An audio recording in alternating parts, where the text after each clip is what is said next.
अस्सलाम वालेकुम, मैं हूँ फ़ायज़ा सदोज़ई। आई होप आप लोग ठीक होंगे और फ़ाइन होंगे। आज जो मैं आपके साथ स्टोरी शेयर करना चाहूँगी वो बहुत ही एक दर्दनाक स्टोरी है, एक दुख वाली स्टोरी है, एक कर्ब वाली स्टोरी है, जो मैं आपसे शेयर करते सोच रही हूँ कि मैं किस दिल से शेयर करूँ। क्योंकि हम हमेशा सुनते हैं कि जो मर्द होता है वो औरत पे जुल्म करता है, औरत जो है वो मजज़ूब होती है, मासूम होती है, बेवकूफ़ होती है और औरत पे तशद्दुद किया जाता है, औरत को जुल्म का निशाना बनाया जाता है। लेकिन हमारे माशरे में ऐसे वाक़यात भी होते हैं जिनको हम नोटिस नहीं करते, लेकिन कहीं ना कहीं पे वो बंदा पिस रहा होता है और वो होता है मर्द। आज एक ऐसी स्टोरी है, कराची का एक वाक़या है, कराची के शहर से, एक गांव से वाक़या है बेसिकली। और इस शहर में जहाँ पे हम देखते हैं कि तरक्की हुई है, वहाँ पे कुछ ऐसे लोग भी मौजूद हैं जिनकी ज़हनी पुख्तगी अभी उस तरीके से नहीं हुई, जो अपनी फैमिली को तबाह कर लेते हैं, अपने ही घरों को तबाह कर लेते हैं। 6 साल जो है वो एक छः बच्चे थे इस औरत के। और इन दोनों की पसंद की शादी हुई थी। इस औरत ने फरहान नामी एक बंदे से पसंद की, मोहब्बत की शादी की थी। और हुआ ये कि जब शादी हुई तो सब अच्छा चल रहा था, मामला उसका अच्छा रोज़गार था और अच्छे मामला उनके चल रहे थे। लेकिन with the passage of time उस तरह के मामला नहीं रहे। कोरोना के दौरान जहाँ पे इतनी दुनिया ने सर्वाइव किया, वहाँ पर इस बंदे ने भी सर्वाइव किया। ये जो है इनका एक सिस्टम था, ये कंबाइन फैमिली सिस्टम में रहते थे। और इन दोनों के, इस लड़की के और जो फरहान है, इन दोनों के जो है 6 बच्चे थे।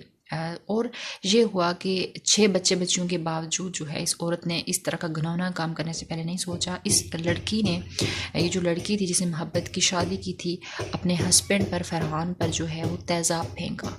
और वो क्यों फेंका, मैं आपको अब पूरी स्टोरी बताती हूँ कि हुआ क्या बेसिकली।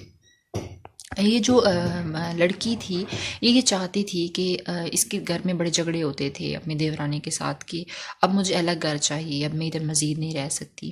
तो उसका हस्बैंड उसको कहता कि देखो कोरोना के दौरान मुश्किलात हैं, मुश्किल से काम चल रहा है, अभी वो मामला उस तरीके से नहीं है कि मैं तुम्हें अलग घर ले सकूँ, लेकिन आहिस्ता आहिस्ता मैं कुछ कर देता हूँ। उसने कहा कि नहीं, मुझे अलग घर चाहिए। उसने ये किया कि उसने उसको बड़े समझाने की कोशिश की, उसके हस्बैंड ने अपनी बीवी को, कि देखो, फरहान ने बहुत समझाने की कोशिश की कि तुम सब्र करो, आहिस्ता आहिस्ता मामला सेट हो जाएंगे। लेकिन औरत ने नहीं माना, उसकी बीवी ने नहीं माना। और उसने जो है अपने 5 बच्चों को छोड़कर हस्बैंड के पास चली गई घर के, जब तक तुम मुझे घर मेरे नाम नहीं करोगी, मुझे लेके नहीं दोगे, तो मैं तुम्हारे साथ नहीं रह सकती। अब होता ये है कि घर नाम करवाना इस तौर पे उस बंदे के लिए मुश्किल था, अफोर्ड नहीं कर पा रहा था वो।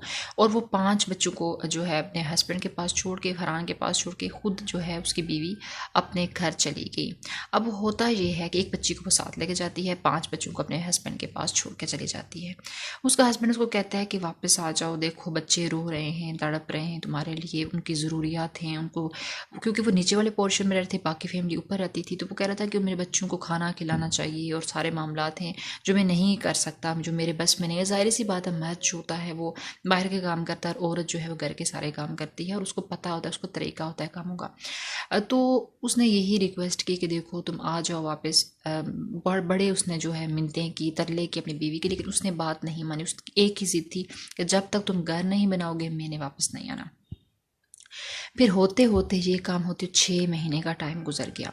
फिर उसको उसके जो फरहान जो है, उस लड़की का जो बंदा है, हस्बैंड है, उसको किसी ने मशवरा दिया कि अगर तुम्हारी बीवी घर नहीं आ रही तो तुम एक काम करो कि तुम अपनी बीवी को ये बोलो कि मैं दूसरी शादी कर लूँगा, और फिर देखना वो कैसे तुम्हारे पास आएगी।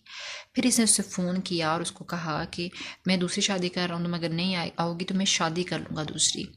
तो उसको ये लग रहा था कि लड़की जो मेरी बीवी है उसको जलन होगी, उसको दुख होगा, और वो भागती हुई मेरे पास आएगी, मेरे बच्चों के पास आएगी और अपना घर संभालेगी, अपने घर को देखेगी।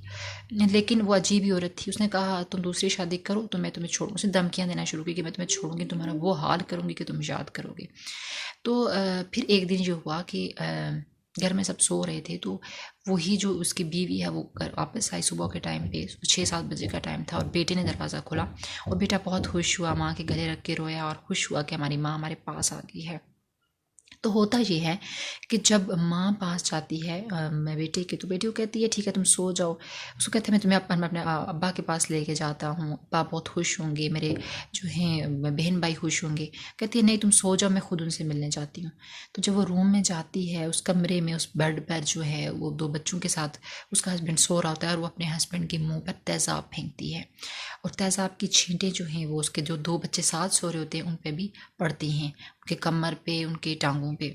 वो इतनी दरिंदा बन चुकी होती है कि उसको ये सेंस नहीं होता कि मेरे मेरे जो बच्चों का बाप है वो इनको खिला रहा है, पिला रहा है, इनको संभाल रहा है, तो मैं इसके साथ ये कर रही हूँ तो मेरे बच्चों का फ्यूचर क्या होगा, उसने नहीं सोचा।